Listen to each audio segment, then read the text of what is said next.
Hi dears, good morning. ഇന്നത്തെ വിശേഷങ്ങളിലേക്കായി എല്ലാ കൂട്ടുകാർക്കും സ്വാഗതം. അങ്ങനെ ഹരി വക്കീൽ വന്നതോടുകൂടെ ചന്ദ്രത്ത് വീട് കളർഫുൾ ആവുകയാണ്. കുറച്ച് ദിവസം ഒരുപാട് വിഷമഘട്ടത്തിലൂടെ കടന്നു പോകുന്നുണ്ടെങ്കിലും എന്ത് വിഷമം വന്നാലും അത് തരണം ചെയ്യാനായിട്ട് ഒരു വെളിച്ചം കിട്ടിക്കഴിഞ്ഞാൽ ആർക്കായിരുന്നാലും അതൊരു വലിയ പ്രതീക്ഷയാണ്. ഇവിടെ അവരുടെ പ്രതീക്ഷ ഹരി വക്കീലായിട്ട് മാറുകയാണ്. നേരത്തെ തന്നെ നന്ദൻ കെവിനെയും ഇസബെല്ലയും ഒറ്റില്ലെന്ന് പറഞ്ഞു കഴിഞ്ഞു. നിജസ്ഥിതി എന്താണെന്നറിയാൻ ദേവികയുടെ മുന്നിൽ വെച്ച് തന്നെ ഹരിവക്കീൽ കാര്യങ്ങളെല്ലാം നന്ദനോട് ചോദിക്കുന്നു. കോടതിയിലാവുന്ന സമയത്ത് ആദ്യം പ്രതിക്കായാലും വാദിക്കായാലും പറയാനുള്ളത് പറയണം. അത് മൊഴിയെടുക്കാനായിട്ട് മജിസ്ട്രേറ്റും വക്കീലും എല്ലാവരും കാണും. ഇവിടെ അങ്ങനെ ഒരു ന്യായാധിപൻ്റെ മുന്നിലിരിക്കുന്ന നന്ദൻ ചില കള്ളത്തരങ്ങളോടുകൂടെ തന്നെയാണ് ഇരിക്കുന്നത്. ഋഷി എങ്ങനെയാണ് കണ്ടത്? ഋഷിയെ കണ്ടത് ഈ യാദൃച്ഛികമായിട്ടാണോ? എങ്ങനെയൊക്കെ ഓരോന്നൊക്കെ ചോദിക്കുന്നുണ്ട്. നന്ദൻ അന്ന് എന്തൊക്കെയാണോ നടന്നത് അത് പറയുന്ന സമയത്ത് കെവിനെയും ഇസബെല്ലയും ഹൈഡ് ചെയ്യുന്നു. പക്ഷേ ഹരി ഒരു ന്യായാധിപനായതുകൊണ്ട് തന്നെ അയാൾക്ക് ഈ കള്ളത്തരങ്ങൾ പറയുന്നവരെ പെട്ടെന്ന് മനസ്സിലാവാം. അതുകൊണ്ട് തന്നെ നന്ദനോട് കൂടെ ആരൊക്കെ ഉണ്ടായിരുന്നു എന്നൊക്കെ വിശദമായിട്ട് ചോദിക്കുന്നുമുണ്ട്. എന്നിട്ട് ഋഷിയുടെ മൃതദേഹം എന്തു ചെയ്തു അതും ചോദിക്കുകയാണ്. ആ സമയത്ത് നന്ദനകെ കിടുകിട വെട്ടി വിയർക്കുന്നു. ഇതിപ്പോൾ കോടതിയെക്കാളും ഭയങ്കരമായിട്ട് പേടിക്കണമല്ലോ അങ്കിളിനെ.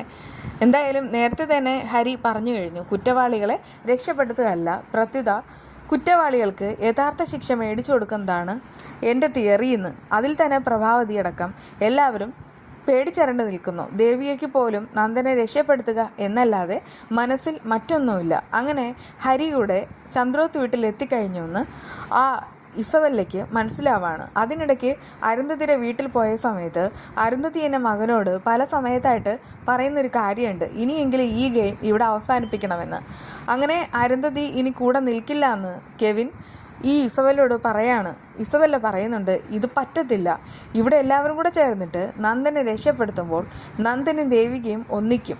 അങ്ങനെ ഒരു ഇത് വന്നു കഴിഞ്ഞാൽ എനിക്കാണെങ്കിൽ നന്ദുവിനെ എന്നേക്കുമായി നഷ്ടപ്പെടും.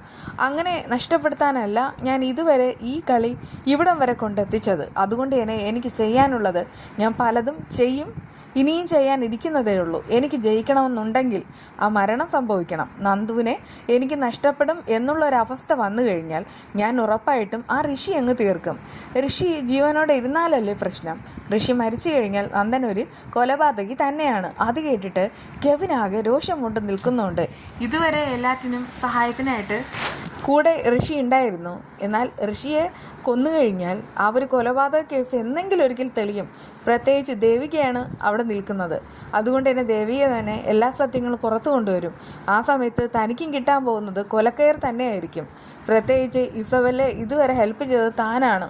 അതൊക്കെ ഓർത്തിട്ട് കെവിനാകെ നടുങ്ങി ഇറങ്ങി നിൽക്കുന്നു. ഇനി എന്ത് ചെയ്യും എന്നുള്ള ഒരു ഓപ്ഷൻ അവൻ്റെ മനസ്സിലേക്ക് വരികയാണ്. സത്യങ്ങളെല്ലാം തുറന്നു പറഞ്ഞാൽ മാപ്പുസാക്ഷിയാക്കി തനിക്ക് രക്ഷപ്പെടാം. പക്ഷേ ഇസബെല്ലോടൊപ്പം നിന്നാൽ താൻ തന്നെ ഋഷി ഒന്നും ചെയ്യാതെ ഇസബെല്ല തന്നെ ഋഷിയെ തട്ടുകയും ചെയ്യും. പക്ഷെ തനിക്കകത്ത് കിടക്കേണ്ടി വരികയും ചെയ്യും. ഇനിയും ജീവിതം ബാക്കിയാണ്. അതൊക്കെ ഓർത്തിട്ട് കെവിൻ ആകെപ്പാടെ അമ്പരം നിൽക്കുന്നുണ്ട്.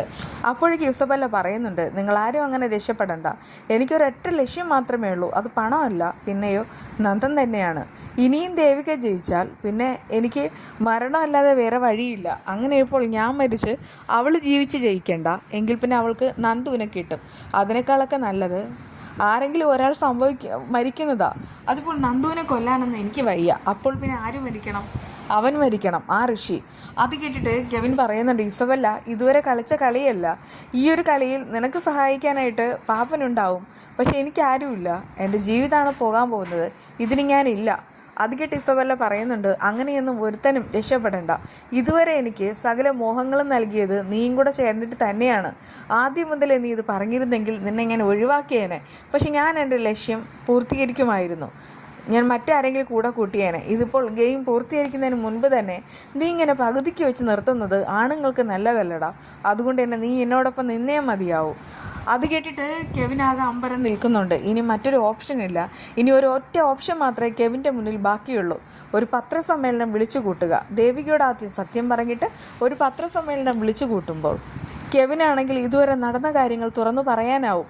അതിനിടയ്ക്ക് ഋഷിയും താനും കൂടെയുള്ള എല്ലാ കാര്യങ്ങളും വീഡിയോയിലായിട്ടും പിന്നെ അതുപോലെ തന്നെ ഓഡിയോയും എല്ലാ കാര്യങ്ങളും ഉണ്ട്, വിളിച്ച കോൾ ലിസ്റ്റും എല്ലാം ഉണ്ട്.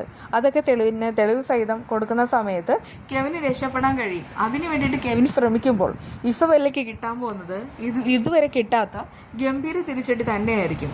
ആ വിശേഷമായി വീണ്ടും കാണാം. റിവ്യൂ ഇഷ്ടമെങ്കിൽ ചാനൽ ഒന്ന്